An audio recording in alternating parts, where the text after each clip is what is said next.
mantap urang kuari dekal leuweung geledegan macana eta bae la haula wala quwata illa billahil aliyil azim nu reuneuh ulah sok make paniti sok pada kieu paniti sok gede kieu dekal luar ti imah bae di dieu sapu nyere di dieu sapu duk masyaallah pengki dibawa cak jurignya batur aing ya teu kudu geus bari mah bacakeun la haula wala quwata illa billahil aliyil azim iyalah wiridan nu paling hebat raja jin ge eleh raja jin eleh urang di balai desa kan jin melulu kan di desa bacakeun la haula ku urang asep ya jin ya la haula wala quwata illa billah cak urang asep teh kudu dibacaan kos kitu aing mah geus luluh cak nya urang dekat kecamatan camat kan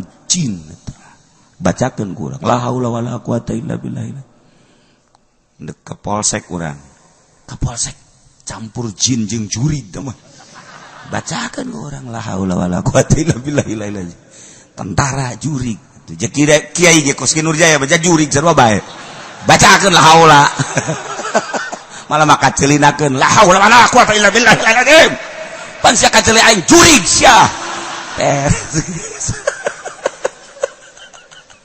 aman bacakeun la haula wala quwata illa billahil aliyil azim malah lamun diwiridna 1000 sapeting la haula wala quwata illa billah la haula wala wiridan waliyad la haula wala quwata illa billah la haula wala quwata masyaallah ujianana mun 1000 7 peting berarti sabaraha 7.000 mun aya lalaki hayang ka awe embung bacakeun lah haula jadi pelet kan tiupkeun beres puyeng ujian lamun awena teu puyeng nyana nu puyeng ngan tetep ulah pati loba teuing lamun dek diwirid nu loba kudu boga guru khusus sanajan la haula wala quwata illa billahil alil azim hampang ringan tapi lamun dek diwirid kudu boga guru lamun teu boga guru cukup ba'da salat mun lobana 100 lamun teu lobana 7 paling tidak 3 coba kira-kira Ki Nurjaya milih nu mana ya milih nu 100 apa milih nu 3 potongan 3 lah kos kieu bagus la haula wala quwata illa billahil aliyil azim awewe lamun teu nurut ka urang berarti ajurigan kan urang boga pamajikan marah bae kan lain nyana nu marah jurigna nu aya di jero hate juriga cekal ku urang pundak naon kak cicing sia dicampe ku aing boka kira-kira aing ngira-ngira ieu la haula wala quwata illa billahil aliyil azim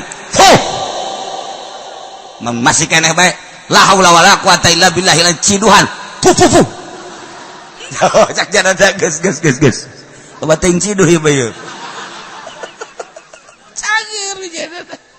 manjur lah ulah lain lalagaan manjur tempat-tempat sangar eta pamajikan marah eta lamun pamajikan geus dibacaan la haula wala quwata illa billahil azim sadar moal marah sebab nu marah lain dirina nafsu nu ditumpakan ku setan usir setan aku la haula wala quwata illa billahil aliyil azim seringan maca la haula wala quwata illa billahil aliyil azim lamun urang terus bemaca la haula mun boga guru tapi engke bisa dibukakeun hahalang-hahalang plek urang misalna ka kuburan haju kadeuleu beta di pocong jata mah kuntilanak kadeuleu pocong kadeuleu teu kudu wiridan la haula ge atuh kos kitu maju kadeuleu bae ieu di kuburan mah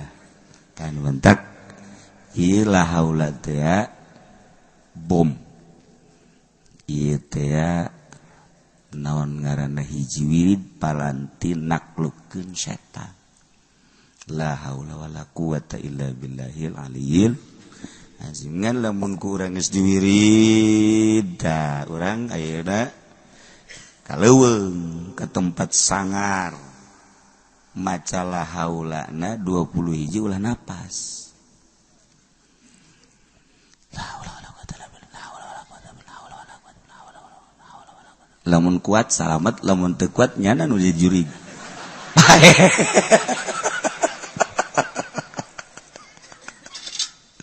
Lah gitulah para jamaah kaum muslimin wal muslimat rahimakumullah. Nah ieu dipapanjang ge urang nu resep panganten kesel. Geus ieu mah dicukupkeun sakieu padahal mun nyaritakeun tentang fadilah papanganten. Bu gede jasa ganjaranana. Saenggeus fadilah papanganten fadilah neangan rizki yakni dagang usaha. Masya Allah ganjaranna gede jasa.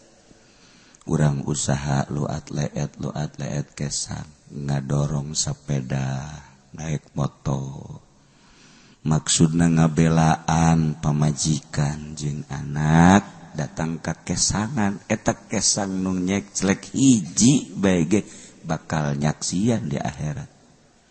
Teridoeun kesang lamun salaki diasupkeun ka neraka lantaran nyana jadi saksi. Di akhirat engke loba salaki nu endek dikanarakakeun dijagaan ku kesang. Cak kesang Gusti abdi teu ridho mun lalaki ieu dikanarakakeun. Naha cak malaikat lantaran kula saksina nyana ngadorong sapeda dagang dangdeur dagang sampeu cau jeung sajabana datang ka lu atlet kesang kula saksina ngabelaan pamajikan jeung anak tanpa pohara jasa. Dan mantak lamun urang usaha bisa niatna adu ganjar. Nah, ieu mun dicaritakeun soal fadilah papanganten, lain panganten bae hartina urang kitu naon ngaranna bersenggama jeung pamajikan gede ganjar jima. Kitu keneh usahana.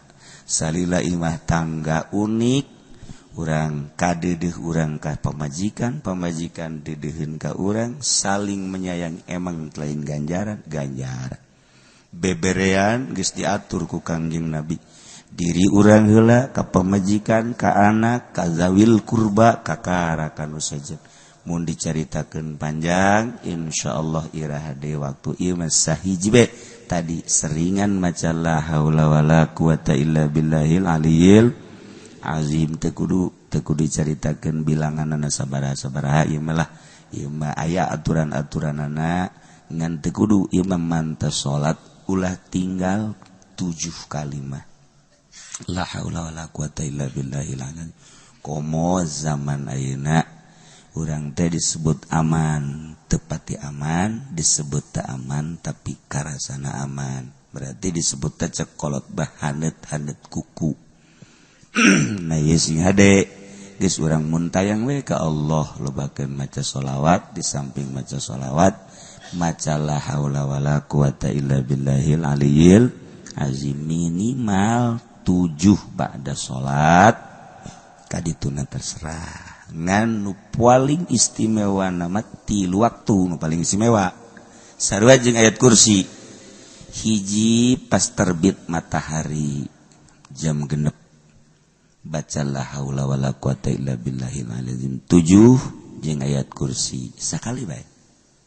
Nomor kedua disebut pas manceran jam 12 baca la haula wala quwata illa billahil azim 7 ayat kursina sabalik bae leuwihna terserah.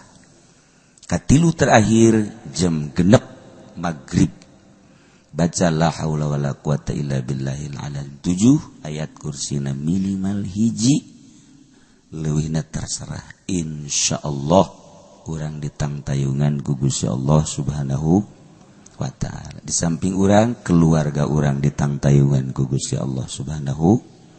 Di samping keluarga, kerabat-kerabat sakampung urang, kabelah ditunas sanagara. Mantap urang ngadoa, mudah-mudahan negara urang dibere aman, negara urang dibere tentrem, urang nakabehan ngarasa aman, ngarasa tentrem. Allah Maha Kawasa nu boga niatan zalim jeung teu hade, mudah-mudahan dibalikeun ku Gusti Allah Subhanahu wa taala. Khusus jang negara urang, khusus sapisan jang kedua mempelai, mudah-mudahan Siti Madutul Adawiyah jeung Muhammad Husein diparanjangkeun umurna, dibere barokah imah tanggana, dibere keturunan anu soleh anu solihah, ulah kurang anak nanti 24. Ayo sia, makanya lu baca nu ngaminanana. Asana terjadi oge ya. Enggak ulah loba teuing 24 mah bosan dewel bisa. Ya 12 lah. Cukup ya baca 12 ya. Ya masih kena seuring kere wae ya. Sa diberena ku Allah nu penting saleh jeung salihah. Urang kabehan nu encan boga keturunan mudah-mudahan dibere, nu geus dibere mudah-mudahan saroleh, akhir hayat urang kabehan mudah-mudahan husnul khotimah aya dina ridho Allah Subhanahu wa taala. Allahumma shalli wa sallim ala sayyidina Muhammadin fil awwalin wal akhirin. Barik wa sallim wa radiyallahu ta'ala an sadatina ashabi sayyidina Rasulillah ajma'in. Amin ya Allah ya rabbal alamin. Rabbana hab lana min azwajina wa dzurriyyatina qurrata a'yun waj'alna lil muttaqina imama. Allahumma barakallahu lak wa barakallahu alaikum wa ja'ala bainakum bi khair. Allahumma alif bainakum ya Allah kama alafta baina Adam wa Hawa. Allahumma arham ummat sayyidina Muhammad. Allahumma ajbur ummat sayyidina Muhammad. Allahumma asli ummat sayyidina Muhammad. Allahumma farrijan ummat sayyidina Muhammadin sallallahu alaihi wasallam. Allahumma hdina siratal mustaqim. Allahumma hdina siratal mustaqim. Allahumma hdina siratal mustaqim siratal ladzina an'amta 'alaihim minan nabiyyin siddiqina wa syuhada'i wa shalihin wa hasuna ulaika rafiqa dzalikal fadlu minallahi wa kafa billahi 'alima. Wa shalli wa sallim ala jami'il anbiya'i wal mursalin walhamdulillahi rabbil alamin. Wallahul muwaffiq ila aqwamit thariq. Wassalamu alaikum warahmatullahi wabarakatuh.